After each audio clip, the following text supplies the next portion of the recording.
It's May 5th, 2025. Welcome to the Daily Brief, where we cut through the noise and present global and domestic news that matters, with commentary through a Christian lens. These are stories that will shape your tomorrow.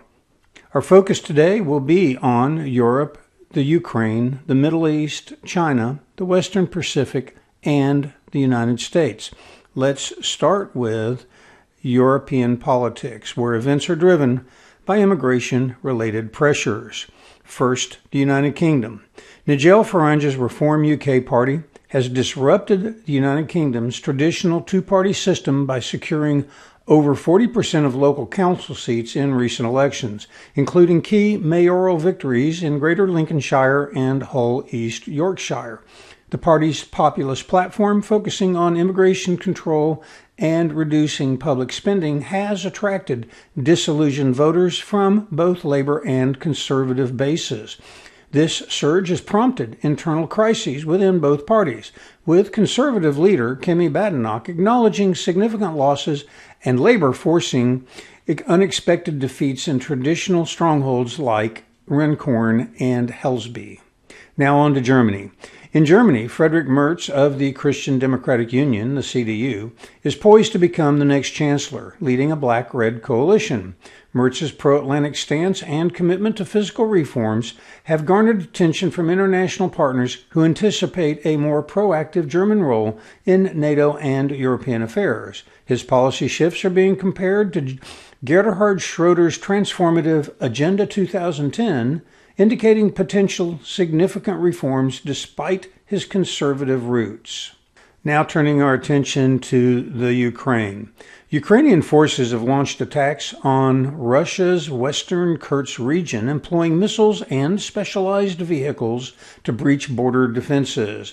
Additionally, a Ukrainian drone attack targeted Moscow ahead of Russia's Victory Day celebrations. Ukrainian President Volodymyr Zelensky announced that Ukraine expects to receive 3 million artillery shells from the Allies in 2025, with 1.8 million provided under a Czech-led initiative. Meanwhile, Russian President Vladimir Putin stated that Russia has the strength to achieve its objectives in Ukraine and has not ruled out the use of nuclear weapons, although he hopes it won't be necessary. It seems that the Ukraine mineral agreement with the United States is already delivering a shift in Ukraine's prospects of continuing their fight. Expect to hear more about nuclear weapons from Putin in the coming days. NATO and other countries, especially those downwind from Ukraine, need to let Putin know that such a move would be sternly dealt with. Now, returning to the Middle East. Israel has approved plans to expand its military operations in Gaza, aiming to seize the entire seaside enclave. This move follows the collapse of a ceasefire in mid-March and has resulted in the mobilization of tens of thousands of reservists. Detractors in the region say that the offensive has intensified the humanitarian crisis, with over 52,000 Palestinian casualties reported since the conflict's onset. However, the accuracy of such statistics is highly questionable, as Hamas controls relief organizations that collect the data and is known to bias the data to gain sympathy. I recommend that you reference Deuteronomy 20:16 through 18. Whether the end result of this particular conflict is the Riviera of the Eastern Mediterranean that Trump envisions, or the wholesale relocation of the Gaza population, the scourge of anti-Israeli sentiment cannot continue to exist within the Gaza boundary. Either the population must change their attitudes, or the population must simply change. Now to Houthi attacks. Yemen's Houthi rebels have escalated their involvement by launching missile attacks on Israel, including a strike that disrupted operations at Ben Gurion Airport.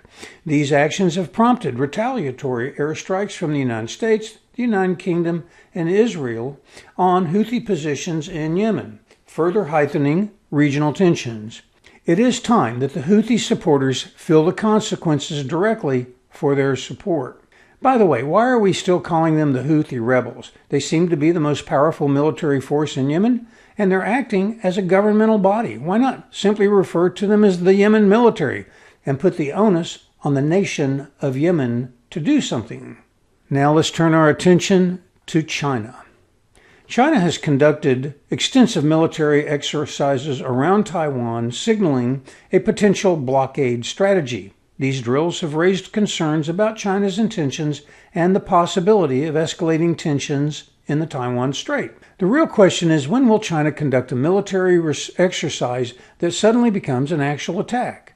With growing tensions internally due to economic turmoil brought on by tariffs, the CCP grip on public sentiment is rapidly eroding, and it may be looking at a military invasion of Taiwan as a unifying nationalistic cause to regain control. There is a lot of rhetoric about China not being ready until sometime in 2027. But why would they wait till everyone seems to predict that they'll take action? Isn't it a fundamental precept of military action that surprise is a good thing? So how does the Trump tariff action affect Taiwan?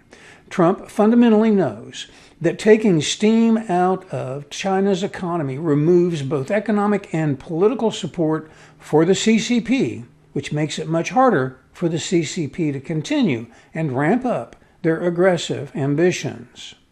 Now, turning to the Western Pacific.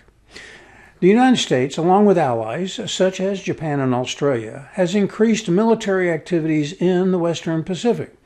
Notably, the United States has deployed a new missile system in the Philippines that is capable of reaching key Chinese military and commercial hubs, making a significant shift in regional military dynamics. Such moves, while individually significant, may be too little too late to deter China from becoming more aggressive. We seem to be entering a time where China is acting more irrationally than ever before. If the CCP makes the determination that the changes in Washington are going to erode their relatively strong balance of power in the region, they may be encouraged to act sooner before that erosion takes place.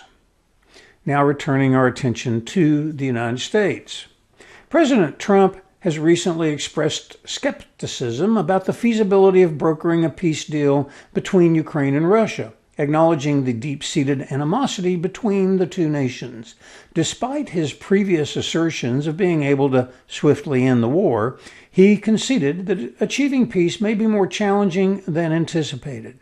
There seems to be a pivot now occurring towards providing more support for Ukraine and sending a signal to Putin that prior messages of waning support for Ukraine have been misinterpreted. They may have been nothing more than a negotiating ploy for the United States to get the mineral agreement in place before moving forward with continued support for Ukraine. Recent Gallup polls indicate that Americans are primarily concerned with issues such as immigration, inflation, and the economy. President Trump's approval ratings on these key issues will be critical in assessing his administration's performance as policies take effect. One thing that the polls have not sampled is the degree to which Americans are willing to suffer for the sake of seeing significant change. Americans across the nation are extremely dissatisfied with the recent trends towards runaway government debt and unfair competition with China, and they're standing firm behind the president's efforts to deliver on his campaign promises, according to unofficial polls.